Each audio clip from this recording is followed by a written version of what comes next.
New Things Day yet again, and yet again, it's late.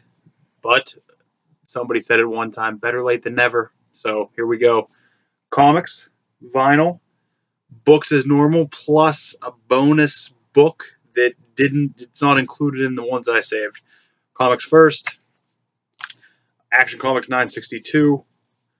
I love covers when they play with the titles. I'm a sucker for it. I guess you could say that's my kind of floating heads. There's people that are suckers for floating heads. I'm suckers for comics that covers that use the title, the actual words, as a set piece, if you will. Deathstroke #1.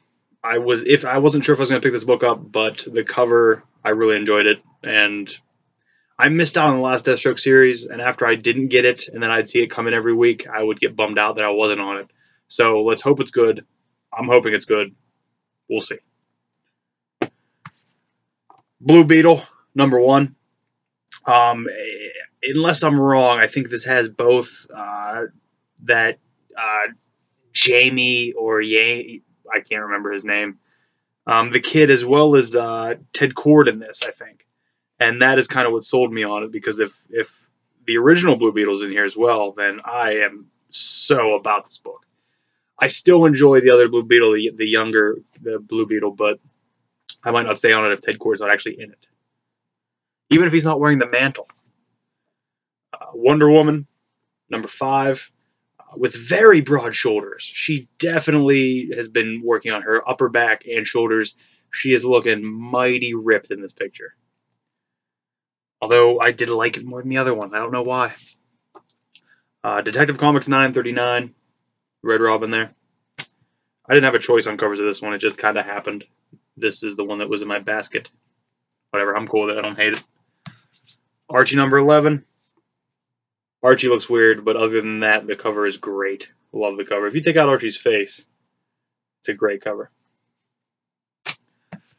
Something I said I'd never get, but I ended up getting one because it kind of works with the book itself and the character.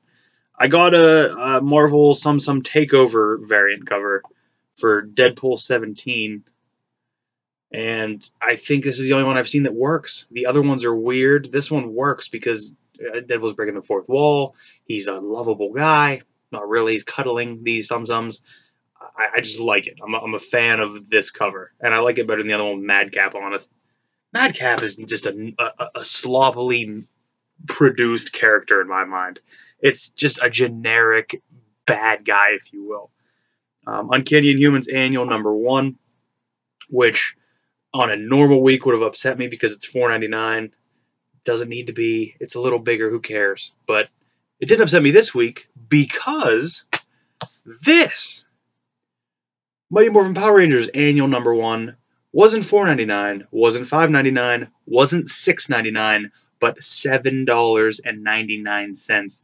Don't get me wrong, this thing's huge, but $8, $8 was hard for me to justify paying. But I've loved the series so far. I've loved the individual solo story Pink so far.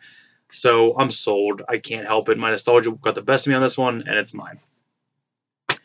And lastly, a free giveaway, a second printing of Faith #1. Honestly, probably the first Valiant book my shop has gotten since 96, 97.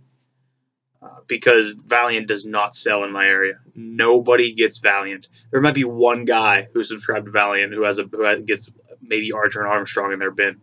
But other than that, nobody jumped on Valiant. I regret it a little bit. I wish I would have hopped on Valiant, although it would be more money to spend. So I think I'm all right where I am. Although I've heard good things about this. We'll see what I think. Next, so we don't confuse the books. Let's talk about this one. As I said, I went on vacation to, I don't know if I said where I went on vacation. I went to Delaware, Fenwick Island. It's honestly, I rode my bike into Ocean City every day. It's basically connected. Not basically, it is.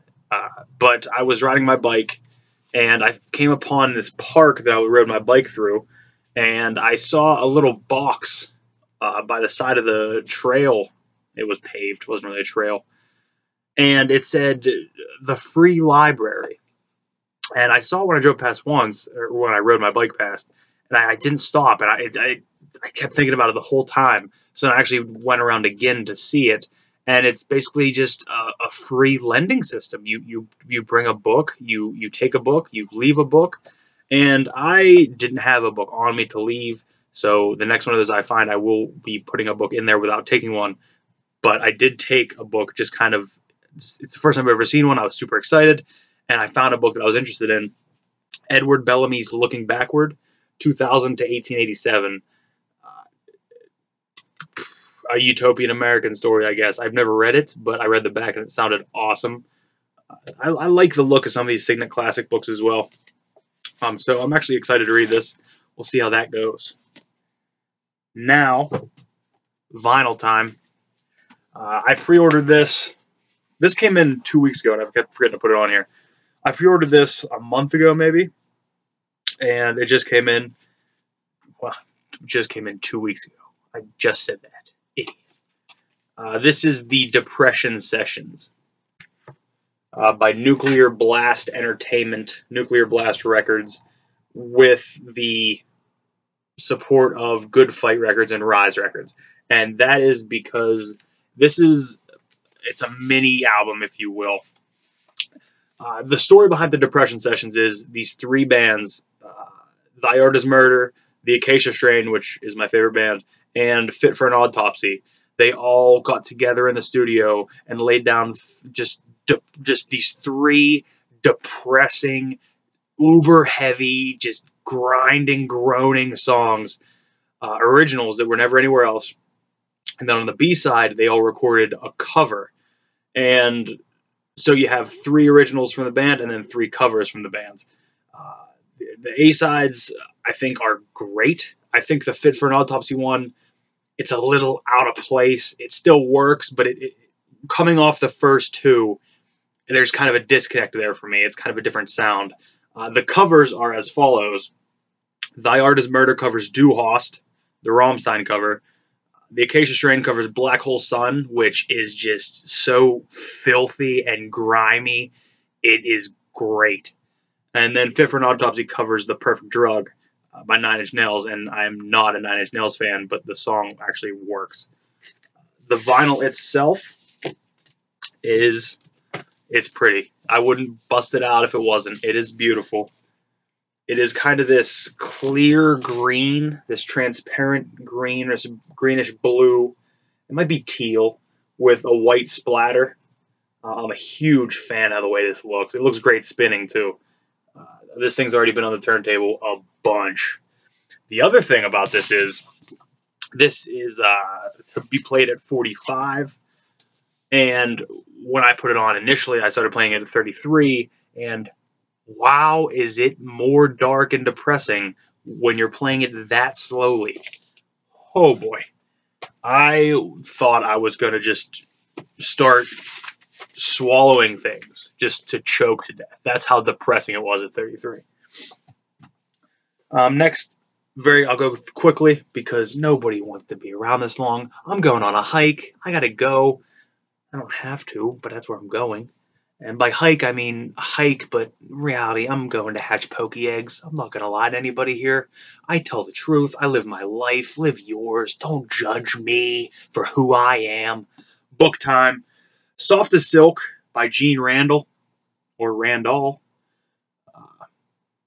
On the back here, I've noticed, it says, at all bookstores, $2. And I believe that might be for the cover price. So I don't know when this one is screwing me, because $2 flat rate at all bookstores on the back, not a barcode of any kind. I have to say 1951 on Soft as Silk by Gene Randall. And the date I'm going to get is... This is a hardback, by the way. This is 1942. So the war is bumping, and we print this thing up. Well, I guess the war's not bumping yet. I don't know if anybody's ever described a war as bumping yet. I never saw these before, but there is a...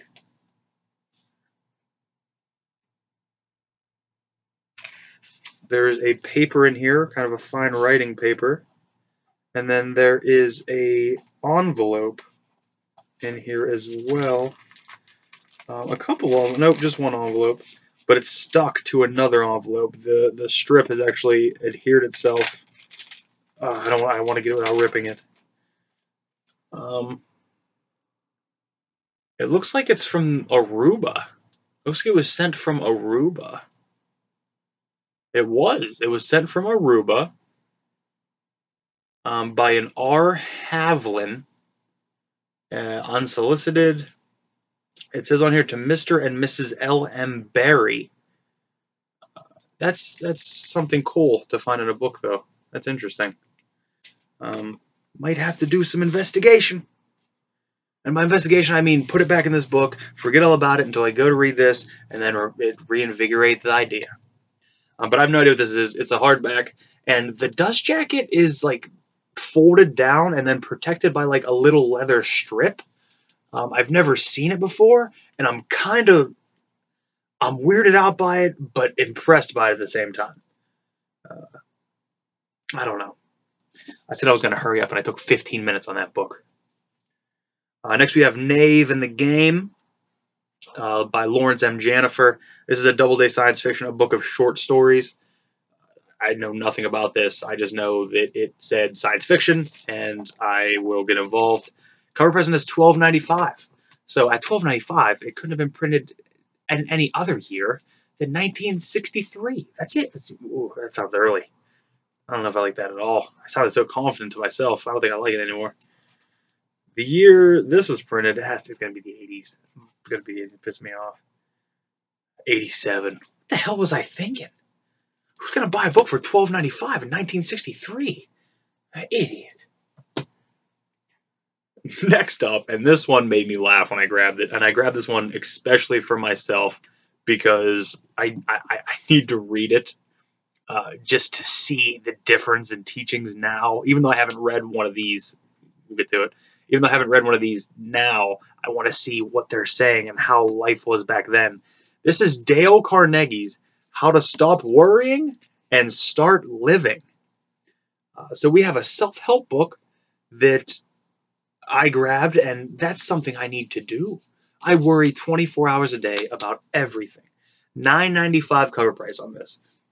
So this has to be 1977 is when this was published. There's no other year. Published by Simon & Schuster, and it was published in 1975.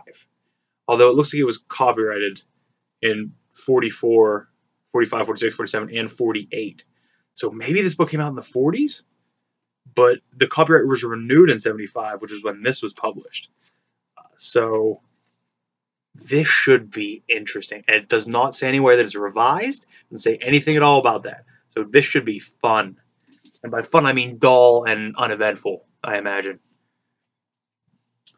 We have Run with the Pack by Patricia Frame. Another one of those hardbacks that the dust jacket has these leather strips here that I've never seen before. Severe decal edge here. That actually kind of looks a little rough. This thing looks like it may have been a kid's book because it looks like it's been just beat around in a bag of some sort, some burlap sack, while they're pushing that hoop thing around with that stick. I don't know what they did back then, because this doesn't give me a title or doesn't give me any type of price point, but I gotta say this is 1944. And it looks like I should have just went with 42 because this is also in 1942 publishing.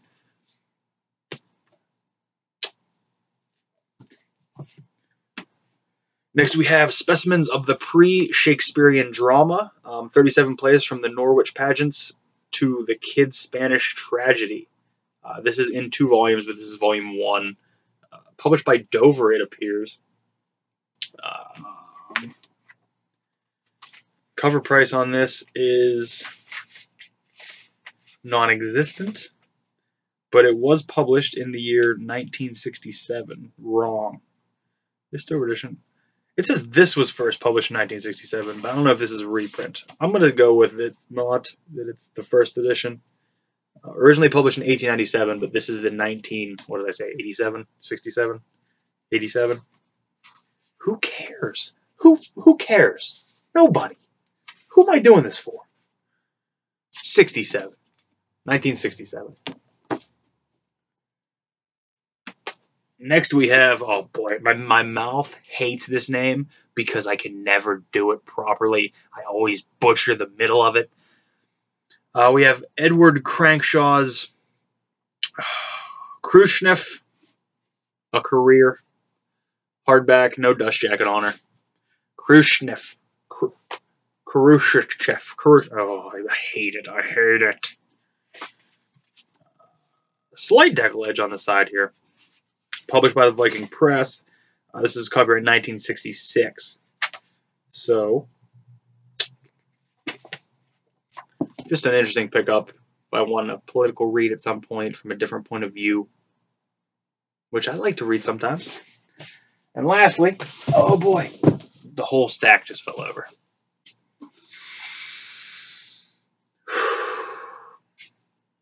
And how the shit did I pick up Khrushchev again? And then had to say it again. Son of a bitch. Okay. This is a hardback. No dust jacket on this. It looks pretty old. Author is R. Sidney Bowen. This is a war adventure series. And this is Dave Dotson on Convoy Patrol. There you see, it's a war adventure series. Published by Saulfield, which I'm not even familiar with that publisher. I don't even have a guess on this here because the paper looks very aged, but they maybe just use cheap paper. But I'm going to say this is pre-war. I'm going to say this is 1936. 1941. 1941. That's a win in my book. Not a win for this book, but in my book, it's a win. And I'm just irritated looking down at the pile that fell over. Like I'm some kind of animal that doesn't care about books in any way. Like I didn't save all of you staring at me. Your upturned pages. That's it. I'm done. I'm going to go on a hike. And I'm going to enjoy myself. I'm going to sweat a lot because it is awful outside. It is hot and humid. But thank you for watching, and I don't want to say it. I'm going to try to get an auto-audiography up. It's been 2 weeks. Well, this would be the second week if I didn't do one. And I do have an album I want to do it on, but I just haven't gotten around to it. And then Scott keeps pumping his out and making me feel worse. And I need to get to it. But I really want to go on that hike. So bad that I'm talking like Bill Clinton with my thumb now. And I think that's it. I think it's time for me to go. Thank you for watching. As always,